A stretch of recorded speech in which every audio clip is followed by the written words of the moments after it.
A very good morning, my dear students. I just hope you all are happy and healthy. We are continuing chapter 5, the therapeutic approaches. Okay.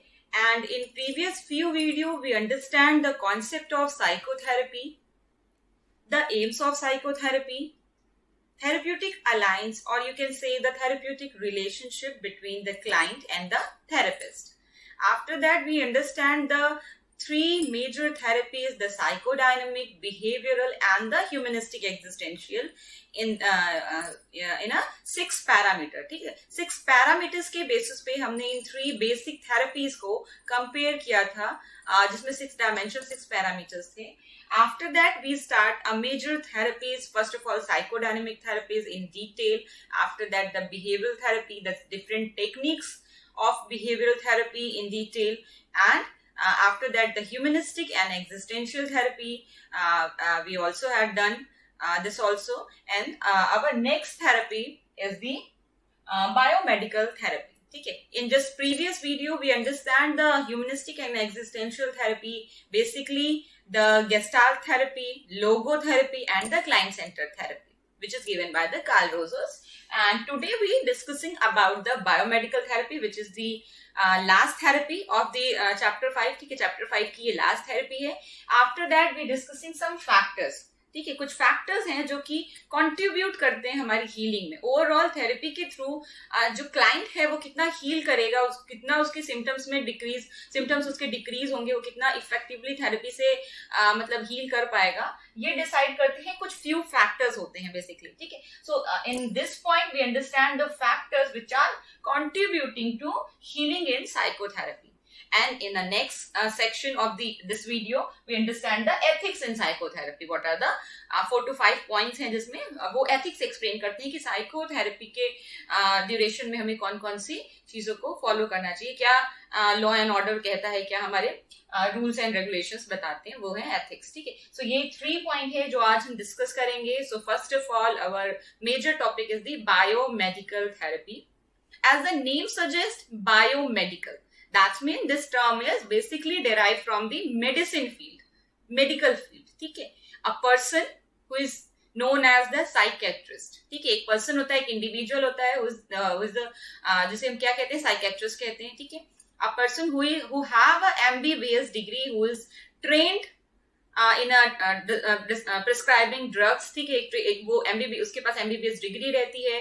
He or she can be trained for this type of medication. ठीक है, इस type की medication देने के लिए, drug prescribe करने के लिए वो ट्रेंड होता है.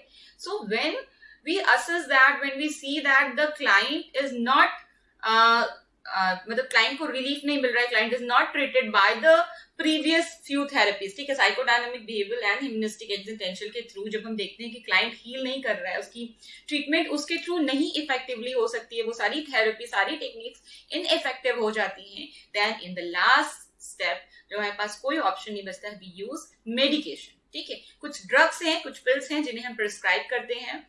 बेसिकली साइकेट्रिस्ट जो होते हैं, वो जो ट्रेंड होते हैं, मेडिकल प्रोफेशनल्स होते हैं, वो इसे ड्रग्स को प्रिस्क्राइब करते हैं और उसके बेसिस पे उन क्लाइंट्स को, उन पेशेंट्स का ट्रीटमेंट किया जाता है जो कि साइकोलॉजिकल डिसऑर्डर्स से सफर कर रहे हैं. ठीक, these drugs are classified into so many categories. Majorly the 2 broad categories, the psychotic drug and the neurotic drug. ठीक है, psychotic drugs for the psychotic disorders, example like schizophrenia, mood disorder. ठीक है, इन सारे डिसऑर्डर्स के लिए हम psychotic drug prescribe करते हैं. Then the another category which is the neurotic drugs. ठीक है, एंटी डिप्रेसेंट या anti anxiety drugs which are using for the anxiety, depression, stress related problems, substance abuse and so many other disorders. ठीक है, जो भी lighter category के disorders हैं वहां पे हम इस टाइप के ड्रग्स को प्रिस्क्राइब करते हैं. So let's look at your text also कि उसमें क्या और चीजें मेंशन है. So medicines may be prescribed to treat psychological disorders. Prescription of medicine for treatment of mental disorders is done by qualified medical professionals known as psychiatrists. And they are medical doctors who have specialized in the understanding, diagnosis and treatment of mental disorders. The nature of medicines used depend on the nature of the disorders. Severe mental disorders such as schizophrenia or the bipolar disorders require antipsychotic drugs. ठीक है, for this type of severe diseases के लिए हम antipsychotic drugs use करते हैं. And common mental disorders such as generalized anxiety disorder or the reactive depression may also require milder drugs. ठीक है, antidepressant drugs which are milder in a category. And the medicine prescribed to treat mental disorders can cause side effects. As like other drugs, as like जो drugs हम basically use करते हैं physical disorders में, as it is mental disorders में भी जो हम drugs prescribe करते हैं उसके भी some side effects हो सकते हैं, so which need to be understand and monitored. And hence it is essential that medication is given under proper medical supervision. Even the drugs which normal individuals use to stay awake to study for examination or to get a high at a party have dangerous side effects. So these drugs can cause addiction. Okay, that means जो drugs का intention होना चाहिए drugs को use करने के लिए, सिर्फ और सिर्फ जो मेडिकल प्रैक्टिशनर हैं, मेडिकल प्रोफेशनल हैं, उन्हें ही ये ड्रग्स प्रिस्क्राइब करने का लाइसेंस होता है, सिर्फ वो ही प्रिस्क्राइब कर सकते हैं. At the same time if अगर हम नॉर्मली सिर्फ अपने अवेकनेस को, अपने अलर्टनेस को हाई करने के लिए या समटाइम पार्टी में एंजॉयमेंट के लिए इस टाइप के ड्रग्स को यूज करते हैं, तो इसका बहुत ही साइड इफेक्ट हो सकता है, बहुत ही वर्स साइड इफेक्ट्स हो सकता है, हमारी बॉडी सफर कर सकती है. सो दैट्स व्हाई ये हमें प्रॉपर मेडिकल केयर में ही ये सारे ड्रग्स को यूज करना चाहिए. These drugs can cause addiction also. ठीक है, repeated use of these drugs may be cause of the addiction and harm the brain and the body, and therefore it is dangerous to self-medicate with drugs which affect the mind, because these drugs are directly affect our mind. These are basically working on our synaptic cleft, which you already studied about, okay, in class 11. So these are basically activate at the level of the synaptic cleft. वहाँ पे neurotransmitters का जो functions होता है, post synaptic neurons में जो receptors होते हैं वो उसे अपटेक करते हैं, रीअपटेक करते हैं. सो इन दिस ये जो मैकेनिकल पूरा प्रोसेस होता है ये हमारे माइंड में, हमारे ब्रेन में बहुत ही सीवियरली अफेक्ट करता है. So this point of view से हम कह रहे हैं कि ये जो ड्रग्स हैं ये काफी डेंजरस हैं. सो इन्हें सिर्फ और सिर्फ एक केयर के बेसिस पे ही यूज करना चाहिए. And you must have seen people with mental problems being given electric shock in so many movies. ठीक है, आपने सबने देखा होगा. आई थिंक बहुत सारी ऐसी मूवीज मिलेंगी, even not only Hollywood, even not only Bollywood, even Hollywood और बहुत सारी जगहों पे आपको ये मूवीज मिलेंगी जहाँ पे पेशेंट्स को, क्लाइंट्स को इलेक्ट्रिक शॉक दिया जाता है. दिस इज वेरी यूजफुल, मतलब काफी चीजें काफी बार यूज किया जाता है. So this is known as ECT. ठीक है, इलेक्ट्रो कन्वर्जन थेरेपी, ECT. और जिसके थ्रू हम क्या करते हैं, ब्रेन में इलेक्ट्रोड्स के थ्रू हम माइल्ड इलेक्ट्रिक शॉक को प्रोड्यूस करते हैं, जिसके बेसिस पे जो हमारी पूरा न्यूरॉन का सिस्टम है, न्यूरॉन्स के थ्रू जो साइनेप्टिक ट्रांसमिशंस हो रहे हैं, जो भी इंफॉर्मेशंस इंटरनली हमारे नर्वस सिस्टम में रिलीज की जा रही हैं, उनका जो फंक्शन अगर कहीं से ब्लॉकेज है या कहीं से कोई प्रॉब्लम है तो वो एक्टिवेट हो जाए. But here is important point is that कि हम ECT सिर्फ और सिर्फ मतलब हम कॉमनली नहीं यूज करते, सिर्फ और सिर्फ ऐसी ही सिचुएशन में यूज करते हैं जहां बहुत ज्यादा इमरजेंसी हो, बहुत ज्यादा जरूरत हो उसको यूज करने की. ठीक है, बेसिकली ऐसे पेशेंट्स जो आउट ऑफ कंट्रोल हैं, उनके सिम्टम्स आउट ऑफ कंट्रोल हैं, उन्हें हमको क्विकली कंट्रोल करना है, उन्हें एक नॉर्मल एवरेज मेंटल लेवल पे लाना है, एक एवरेज नॉर्मलाइज उन्हें करना है, एक एवरेज लेवल पे लाना है, तो वहां पे हम ECT यूज करते हैं. At the same time when we find out that कि ड्रग्स भी इनएफेक्टिव हो रही है या ड्रग्स से भी बहुत ज्यादा इफेक्ट नहीं हो रहा है, तो वहां पे हम ECT यूज करते हैं. सो ये टेक्निक हम कैजुअली नहीं यूज करते. This is very rare technique और बहुत ही इमरजेंसी सिचुएशन में ही हम ECT यूज करते हैं. ECT is another form of biomedical therapy. This is also considered in a biomedical therapy. And mild electric shock is given by electrode to the brain of the patients to induce convulsions. And the shock is given by the psychiatrist only when it is necessary for the improvement of the patient. And ECT is not a routine treatment and is given only when drugs are not effective and in controlling the symptom of the patients. ठीक है, इन्हीं दो conditions में हम ECT use करते हैं. This is all about the biomedical therapy. We understand the last therapy of this chapter is the biomedical therapy. Now move on to the next topic, which is factor contributing to the healing in psychotherapy. ठीक है, वो कौन कौन से factors है जो contribute करते हैं हमारे होल साइकोथेरेपी के प्रोसेस को सक्सेसफुल होने के लिए. ठीक है, सो फर्स्ट फैक्टर हमारा क्या हो सकता है? A major factor in the healing is the technique adopted by the therapist and the implementation of the same with the patient's client if the behavioral system and the CBT school are adopted to heal an anxious client. The relaxation procedure and the cognitive restructuring largely contributed to the healing. ठीक है, so first factor is the in a second point. ठीक है, second point हम discuss कर रहे हैं. second point का हमारा first factor क्या हो सकता है? Techniques and at the same time implementation of the technique. ठीक है,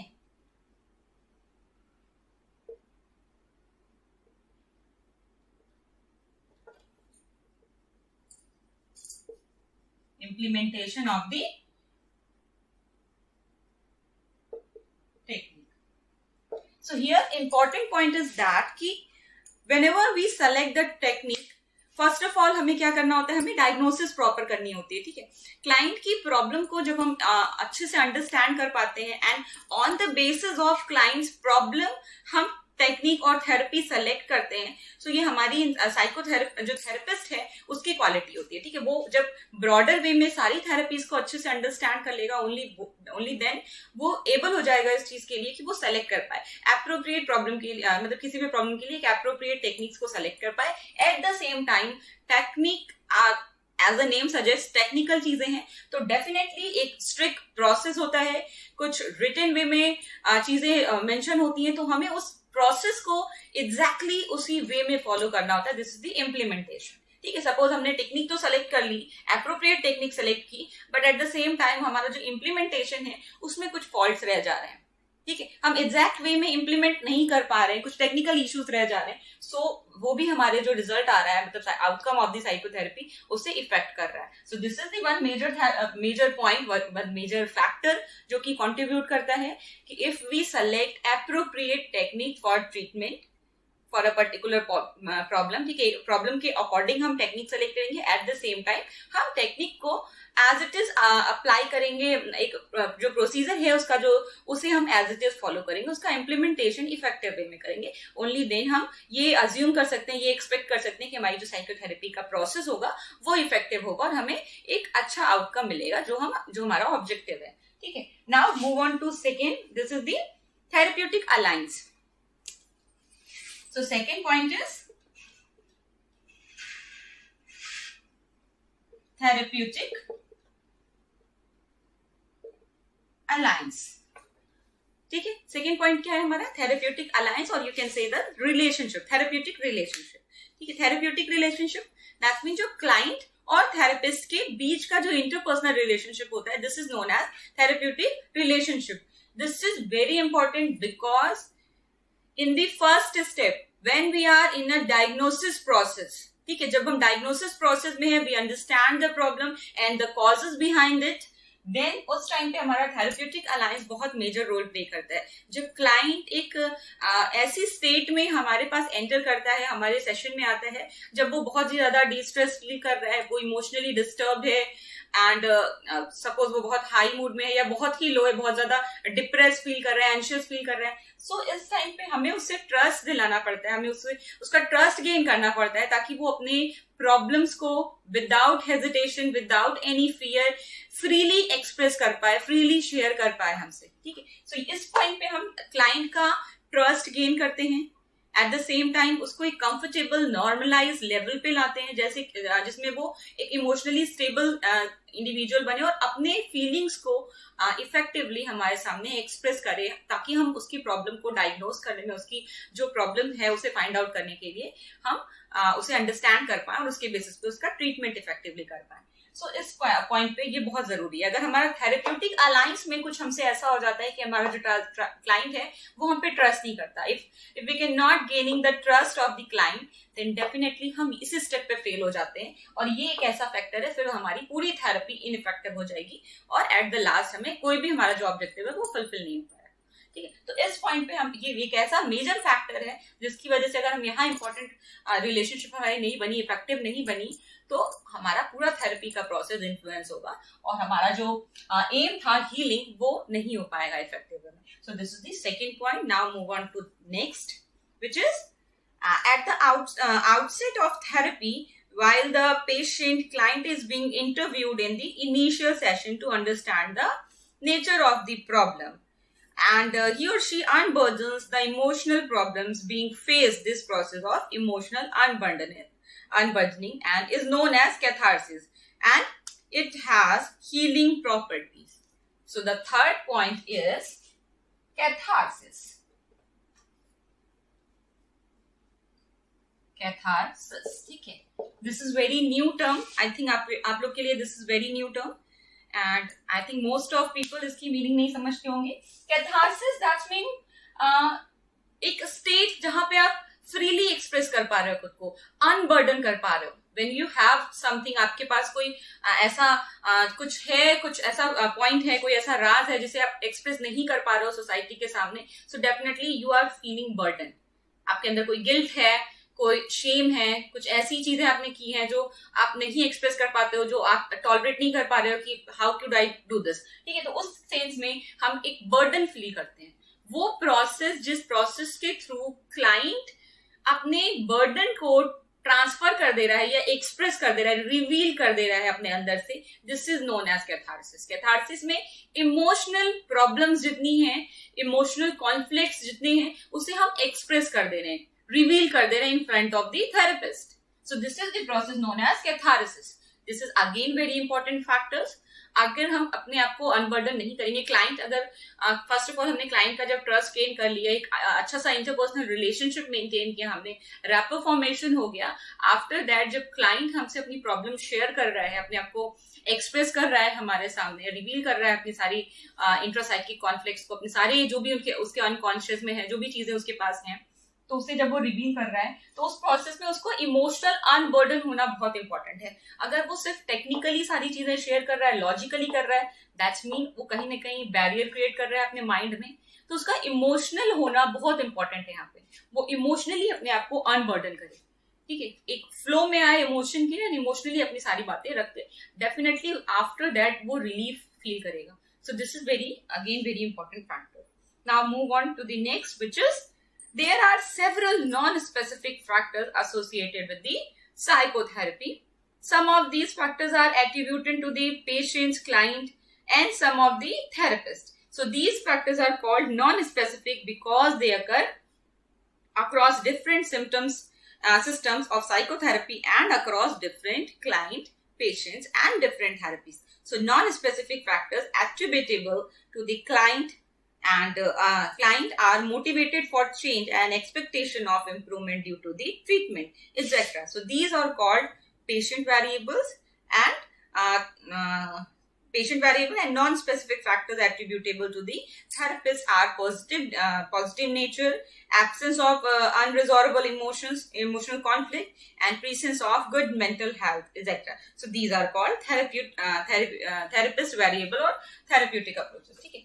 So the last point is fourth, and the last point is unspecified factors, or you can say the ऐसे factors जो कि general हैं, ठीक है, and non-specific factors.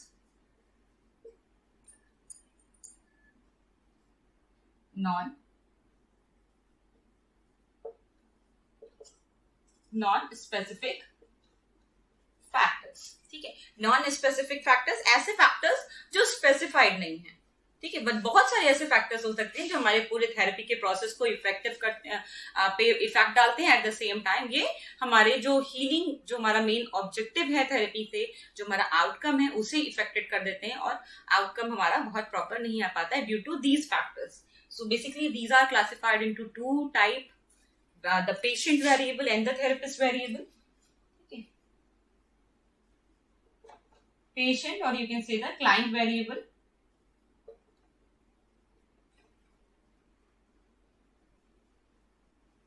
and the second is therapist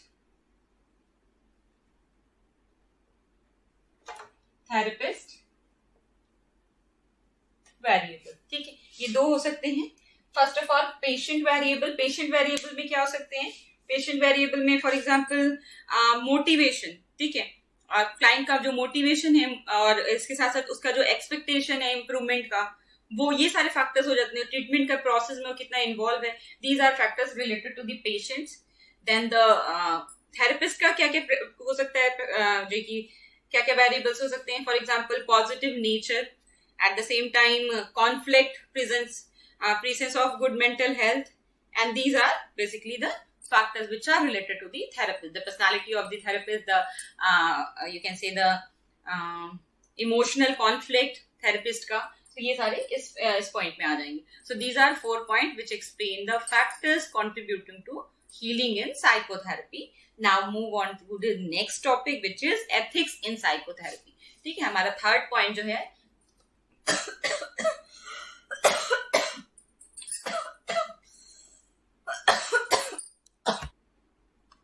so our next topic is the ethics in psychotherapy. So being a psychotherapist, being a professional, we have to follow some certain code of conduct, or you can say some standards which are prescribed by the professional, by the law and order. ठीक है, तो हमें कुछ ऐसे ethics को follow करना होता है, कुछ rules and regulations को follow करना होता है, जो कि being a professional बहुत ही important है. So in this topic we understand few points which are related to the ethics. So first of all, our first point is in psychotherapy ethics is the informed consent.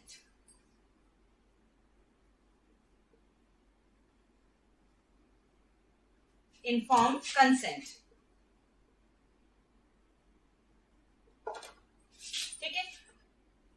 Now informed consent, that means informed consent need to be taken by the client. ठीक है ना, client से हमें एक informed consent लेना होता है. That means a written form.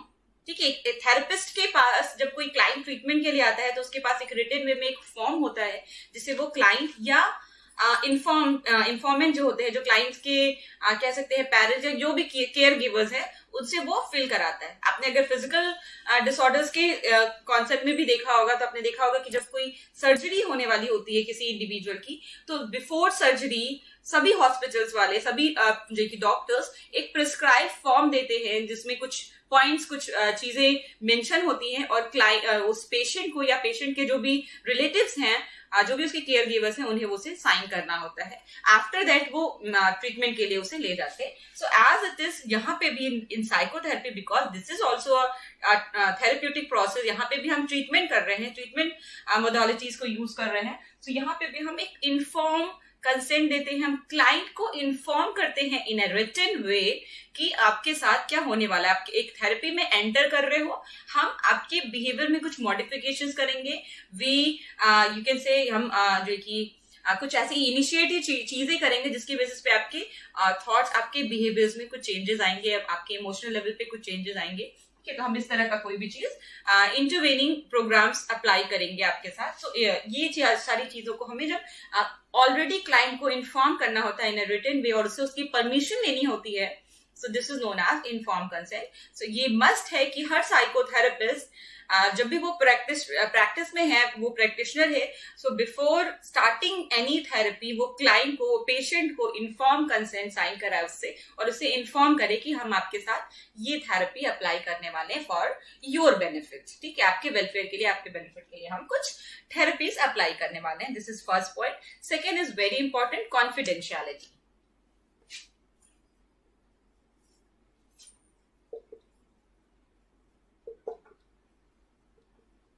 Second very important point is confidentiality.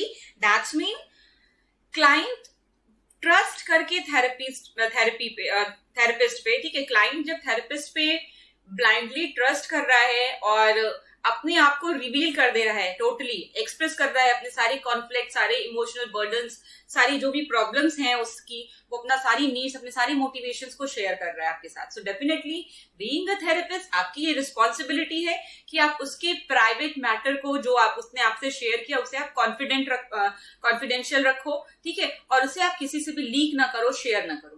ठीक है, not even the personal level पे, इवन आप मतलब ऐसे पर्सनल प्रोफेशनल लेवल पे भी मतलब दूसरे साइकेट्रिस्ट से भी, दूसरे मेडिकल प्रोफेशनल से भी आप इन चीजों को ना शेयर करो. This is your responsibility. ठीक है. यहाँ पे होता क्या है कि कभी कभी क्लाइंट्स जो आते हैं, सपोज हमने मैरिज थेरेपी कर रहे हैं हम, ठीक है, हम मैरिटल थेरेपी कर रहे हैं. इन दिस सेक्शन हमने मेल जो है, जो हस्बैंड है, उसे हमने थेरेपी सेशन में बुलाया और उसने हमसे कुछ सीक्रेट्स बताया अपनी वाइफ के बारे में या किसी भी चीज के बारे में. आफ्टर दैट हमने वाइफ के साथ दूसरा सेशन किया. ठीक है. उसने भी हमें अपनी सारी चीजें बताई, हम पे ट्रस्ट किया और हमको सारी चीजें एक्सप्लेन की. सो ये हमारी रिस्पॉन्सिबिलिटी है कि ऐसा कोई पॉइंट है जिससे कि उनकी मैरिज रिलेशनशिप में कोई प्रॉब्लम आ सकती है तो हम उन चीजों को हिडन रखें. ठीक है. अपने पास सेव रखें. ये हमारी रिस्पॉन्सिबिलिटी है. हम किसी भी चीज को रिवील नहीं करेंगे. फॉर एग्जाम्पल, अगर सुसाइडल अटेम्प्ट्स के कोई पेशेंट्स हमारे पास आ रहे हैं, ठीक है, सपोज कोई 14-15 ईयर का बॉय है जो सुसाइडल अटेम्प्ट्स के लिए, सुसाइडल थॉट उसको आ रहा है और हमारे पास ट्रीटमेंट के लिए आया और उसने हमें कुछ भी ऐसा बताया जो उसकी कह सकते हैं लव लाइफ से रिलेटेड है. सो हमारी रिस्पॉन्सिबिलिटी कि हम उसे, इसको पेरेंट्स से, जब तक ये चीजें उसके लिए इतनी हार्मफुल ना हो कि हमें शेयर करने के लिए जरूरी हो, उसकी लाइफ थ्रेटनिंग ना हो चीजें, तब तक हमारी रिस्पॉन्सिबिलिटी है कि हम इन चीजों को उसके अदर फैमिली मेंबर्स के साथ, उसके पेरेंट्स के साथ शेयर ना करें. ठीक है. क्योंकि हमने उसका ट्रस्ट गेन किया है. हमने उसका ट्रस्ट गेन किया है और वो हम पे ट्रस्ट करके अपने सारे प्राइवेट इश्यूज हमसे डिस्कस कर रहा है. तो डेफिनेटली हमारी रिस्पॉन्सिबिलिटी है कि हम उन चीजों को कॉन्फिडेंशियल रखें, सेफ रखें अपने पास. वो इंश्योर हो कि उसने जो भी बताया है वो चीजें कभी मिसयूज नहीं की जाएंगी, कभी भी उस इंफॉर्मेशन को हम लीक नहीं करेंगे. सो दिस इज द पॉइंट जहां पे कॉन्फिडेंशियलिटी यूज करते हैं. ये क्लाइंट का राइट है एंड थेरेपिस्ट की रिस्पॉन्सिबिलिटी है. Now move on to next, which is alleviating personal de-stress.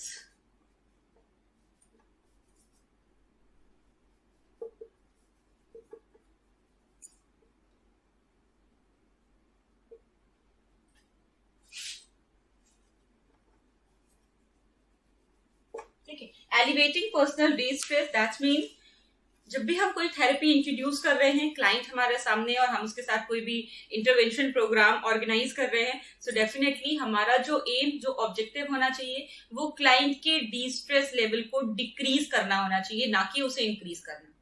ठीक है. सो ऑलवेज हमारा जो भी फंक्शन होगा, हम जो भी प्लान करेंगे, डेफिनेटली उससे उसकी मेंटल हेल्थ इंप्रूव होनी चाहिए, उसके सिम्टम्स डिक्रीज होने चाहिए, उसकी जो भी एंजाइटी है, डिप्रेशन है, स्ट्रेस है, उससे उसको रिलीफ मिलना चाहिए, वो डिक्रीज होने चाहिए. This is our first priority. हमें कुछ भी ऐसा नहीं करना है, कुछ भी ऐसा नहीं इंट्रोड्यूस करना है जिससे उसकी पेन इंक्रीज हो, उसका पेन इंक्रीज हो या उसको किसी भी तरह से हर्ट हो. ठीक है. फिजिकली या mentally.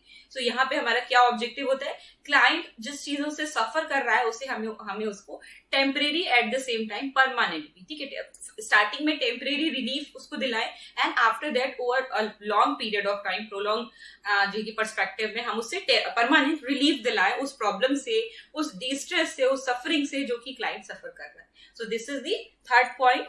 Now next is integrity of the practitioner client relationship is important. Fourth point is integrity. Integrity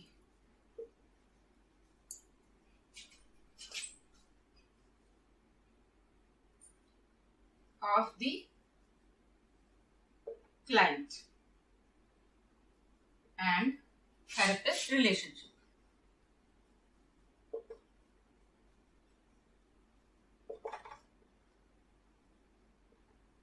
ठीक है. इस पॉइंट में ये एक्सप्लेन किया जा रहा है कि मतलब क्लाइंट जो है और जो थेरेपिस्ट है उसके बीच का जो रिलेशनशिप स्टार्ट हुआ है उसमें एक कंटिन्यूअस चीजें रहनी चाहिए. जो भी चीजें हमने स्टार्ट की, ऐसा नहीं कि फर्स्ट सेशन में हमने बहुत अफेक्शन के साथ उससे सारी चीजें ले ली, इंफॉर्मेशन सारी ले ली और आफ्टर दैट हम उसको नहीं ट्रीट कर रहे हैं. नहीं, ये सारी चीजें नहीं होनी चाहिए. कंटिन्यूअस इंटीग्रिटी के साथ, ह्यूमैनिटी के साथ प्रोसेस जाना चाहिए. जितने भी सेशंस हो रहे हैं उसमें हमारा जो रिलेशनशिप है उसकी जो इंटेंसिटी है, जो चीजें हैं उस रिलेशनशिप में, उसे मेंटेन रखना है हमें through out the period of the time. जितना भी सेशन थेरेपी का चलता है, हमें हर सेशन में उन चीजों को एक कांस्टेंट पॉइंट पे रखना है. उन चीजों में हमें बहुत ज्यादा अप्स एंड डाउन्स नहीं करना है. जैसा भी रिलेशनशिप हमारा मेंटेन हुआ है, स्टार्ट हुआ है, उसे हमको मेंटेन करना है. So this is the fourth point जहां पे हमें इंटीग्रिटी होनी चाहिए जो क्लाइंट और थेरेपिस्ट का रिलेशनशिप है, मतलब जो थेरेप्यूटिक अलायंस है उसमें. Now Next is respect for human right and dignity. The fifth point is respect for human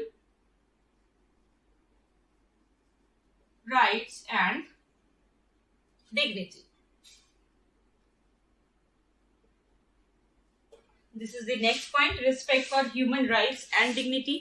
Definitely humans के जो राइट है, जो हमारे कॉन्स्टिट्यूशन ने हमें दे रखे हैं, जो हमारे बेसिक राइट्स है, उन्हें हमें किसी भी तरह से इन्फ्लुएंस नहीं करना है, किसी भी तरह से उनमें हमें कोई ऐसी चीजें नहीं करना है जिससे कि क्लाइंट की रिस्पेक्ट, क्लाइंट्स की डिग्निटी पे कोई इफेक्ट हो, या क्लाइंट्स के जो उसका ह्यूमन राइट है वो कहीं से मोलेस्ट्रेट हो. ठीक है, तो ये सारी चीजें हमें नहीं करना है, इन सारी चीजों को हमें अवॉइड करना है. हमें एज अ ह्यूमन बीइंग उसे ट्रीट करना है, उसे एज इट इज हमें नॉन जजमेंटल वे में एक्सेप्ट करना है, और उसके जो राइट्स है उसके बारे में हमें अवेयर होना चाहिए. ठीक है, तो ये सारी चीजें होनी चाहिए. Now the last point is the 6th point.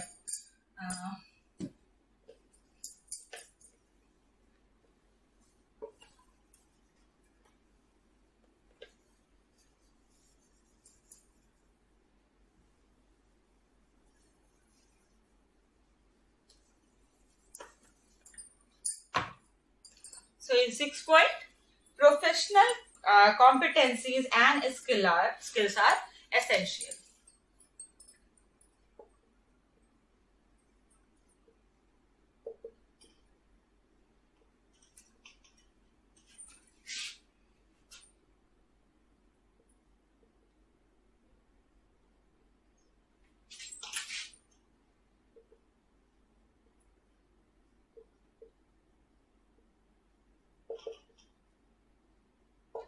ठीक है, दैट्स मीन जो भी क्लाइंट, जो भी थेरेपिस्ट है उसको इस फील्ड में ट्रेंड होना चाहिए, उसे फुल्ली प्रोफेशनल होना चाहिए. और बीइंग अ प्रोफेशनल क्या चीजें इंपॉर्टेंट है? Definitely education qualification, at the same time internship. ठीक है, और इसके बाद लास्ट स्टेप पे when you are going to the for practice. ठीक है, आप प्रैक्टिस के लिए आप जा रहे हो, you open your own clinic and you are starting practising, so definitely you have to license. ठीक है, आपके पास लाइसेंस होना चाहिए और रजिस्ट्रेशन होना चाहिए. सो ये सारी चीजें बहुत इंपॉर्टेंट है. जो भी थेरेपिस्ट है उसे एजुकेटेड होना चाहिए, उसके पास इंटर्नशिप होना चाहिए, प्रॉपर एक्सपीरियंस होना चाहिए, ताकि उसके अंदर वो स्किल्स हो जो कि बीइंग अ थेरेपिस्ट उसे नेसेसरी है. जो चीजें इंपॉर्टेंट है, वो स्किल्स जो उसके लिए इंपॉर्टेंट है वो उसके पास होनी चाहिए. डेफिनेटली तभी वो क्लाइंट को इफेक्टिवली ट्रीट कर पाएगा, और eight the same time client का मतलब क्लाइंट जो है वो बेनिफिट गेन करेगा थ्रू दी प्रोसेस. ठीक है, थेरेपेटिक प्रोसेस से क्लाइंट जो है वो बेनिफिट गेन करेगा ओनली व्हेन, जबकि जो थेरेपिस्ट है हमारा वो ट्रेंड होगा, उसके पास वो प्रॉपर स्किल्स होगी जो थेरेपिस्ट होने के लिए रिक्वायर्ड है. This is the last point जहां पे हम प्रोफेशनल कॉम्पिटेंसीज एंड स्किल्स की बात कर रहे हैं. कोई भी इंडिविजुअल थेरेपिस्ट नहीं बन सकता, क्योंकि उसके लिए कुछ प्रॉपर एजुकेशन रिक्वायर्ड है, इंटर्नशिप रिक्वायर्ड है. एट द सेम टाइम आपकी पर्सनालिटी कैरेक्टरिस्टिक होनी चाहिए, आपके पास कुछ ऐसी स्किल्स होनी चाहिए जो कि नीडेड है फॉर दिस प्रोफेशन. ठीक है, हर प्रोफेशन के साथ ऐसे ही होता है. सो ये चीजें इंपॉर्टेंट है. This is all about the ethics in psychotherapy. ठीक है, so in today's video we understand the concept of biomedical therapy. Biomedical therapy क्या होती है, and along with the ECT, ठीक है, electroconvulsion therapy. And in our next section we understand the factors which are influencing the whole process of healing. ठीक है, the factors which are helpful for treating the client. Then the ethics in psychotherapy. क्या क्या ethics है? There are 6 points in a ethics section, so we are discussing about it.